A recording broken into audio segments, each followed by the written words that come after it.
All right, let's talk about Spider-Man Across the Spider-Verse.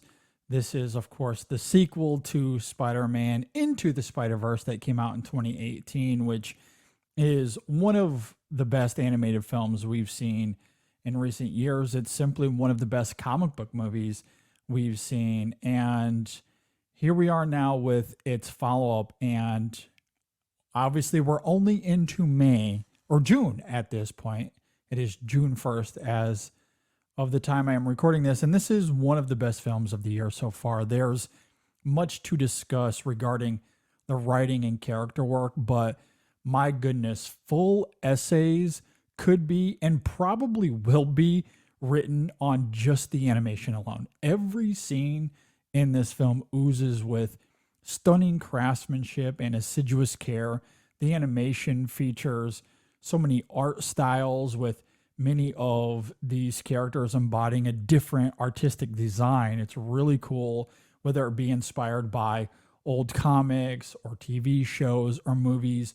The varying types of animation that we get in this film is nothing short of sublime. And if that's not enough, the visual design of the film isn't just clever and intuitive, but it's emotionally connected to the story and these characters. For example, and for spoilers, I'll be vague here, but there's a scene in the film between two characters having a conversation, and there's some clear tension between them initially, which is reverberated in the animation with a murky aesthetic. The colors are more gray and dark. There's a dreary quality to it initially, but soon it shifts. There's an embrace between the two characters, and in a moment, the color palette switches to white and pink and these more vibrant hues, and there's a redolence to how it all crystallizes. It's incredibly evocative to watch, and I love how the film is willing to subvert its animation style to wherever the emotional pendulum swings. Which, speaking of, the narrative in this film, much like its predecessor, is very moving at times. We get more nuance with Gwen this time around. We see her briefly on her home world in the beginning. There's plenty to Miles and the complex dynamic he has with his parents as well as he struggles to keep his Spider-Man identity a secret. Again, not going to go into details for spoiler reasons, but the monologue that we hear in the trailer from his mom as she talks about her little boy and wanting Miles to take care of that little boy wherever he goes, that's very affecting in the context of this film. And it becomes a big pivot point with how things end up in those final moments. But emotion aside, there's plenty of fun to be had with Across the Spider-Verse. It's fast paced once again. It throws a lot of information at you. There's a joke, or really, there's 10 jokes every minute. There's a lot of Spider-Man lore here, which is all really amusing. I will say, though, if I do have a knock on the film, is that it doesn't wholly trust the audience. It does often remind us of things from Into the Spider-Verse. Some of it is an artistic choice. There is purpose to it, but much of it is also playing catch-up duty, assuming that you don't remember everything from Into the Spider-Verse, or maybe you didn't even see it. I don't know if that was wholly necessary. It does bog the film down at times. There's also one major plot point, again, no spoilers, that on its face is somewhat contradictory to Into the Spider-Verse, or at the very least, it raises questions that haven't been answered yet. And maybe they will get answered in the third film, to be fair. So that's maybe more of let's hold off and wait until we see how this trilogy closes. But overall, that stuff isn't a big hindrance to the film. Mostly the writing here is excellent. There's lots of cameos and references to Spider-Man, of course, as you would expect with a film like this. The writing of Miles and his increasing maturity is wonderful. I love the complexity of Gwen in this film, but it's also interesting to consider the choices these characters make and how that tethers to Spider-Man lore regarding responsibility. We all know Uncle Ben's famous line.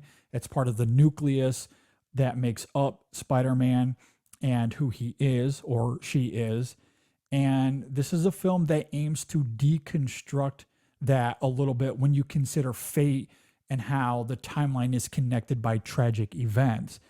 Does responsibility mean looking at the larger picture and making sacrifices? And if so, does that change how we view the meaning of Spider-Man? These are all questions that this film tackles, and it is quite engrossing to see how it all unravels. And of course, as many of you know, and this isn't a spoiler, this is public knowledge at this point, those themes and Miles' journey doesn't end here. It doesn't end in Across the Spider-Verse. And I think things crystallize in a really satisfying and incredible way with this phenomenal cliffhanger that we get that I think ranks among the best we've ever seen in the genre. It's really, really fantastic. You also get lots of surprises here.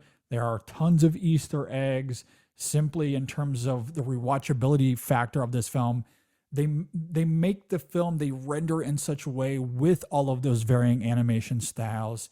That alone it certainly brings rewatchability to it, the emotion of it, the depth of the characters. Certainly there is plenty to mine out of this film in that regard on rewatches.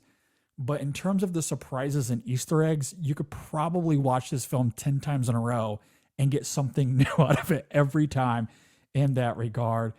It's really fun as a fan of Spider-Man and that character from various comic books and TV shows and movies that we've gotten over the decades. The performances here are really great. Similarly to Into the Spider-Verse, there's plenty to love here in terms of the performances. Shameik Moore, once again, fantastic. Haley Steinfeld is very good. Brian Tyree Henry is great. Oscar Isaac in the little bit that he has here with his character. I won't go too much into his character for spoiler reasons, but he's really great. And Jake Johnson, man, I love Jake Johnson, and it feels like this is a role he was born to play in many regards. He's really, really fun, and I do love him as Peter Parker. The music by Daniel Pemberton, once again, fantastic. The soundtrack, the score, working collectively, it's all really great. So, yeah, this is a movie that I cannot recommend enough. It is very good. Go see it in theaters, see it on the biggest screen that you have, and maybe go see it a couple of times if you can. It's certainly worth taking a couple of looks at to be able to take in everything that it has to offer. And again, for me, as much as I love the story and the emotion and the themes of this film, the animation itself, the nuances, the texture of the animation, and the variances of it all. I'm not smart enough to write a thesis on it, but someone way smarter than me could and probably should write a thesis on it because it truly is astounding work. The craftsmanship of the film is phenomenal. It's just absolutely breathtaking, and I love it. Honestly, like if this film does well at the box office, not only should it probably win Best Animated Picture, but, and I know I'm jumping the gun here, but Best Picture maybe? I don't know. Maybe I'm being facetious there, but I really like the film a lot. I really like it a lot, and definitely encourage those to go and see it. We'll have a podcast review of this coming very soon here on the YouTube channel or on your podcast app of choice if you prefer to listen to the podcast. And this is our first attempt at these video reviews, so any feedback that you have, I would love to hear it, and we'll improve on these as we go. Be sure to subscribe to the YouTube channel, hit that like button, and we'll see you when class is back in session for the next movie.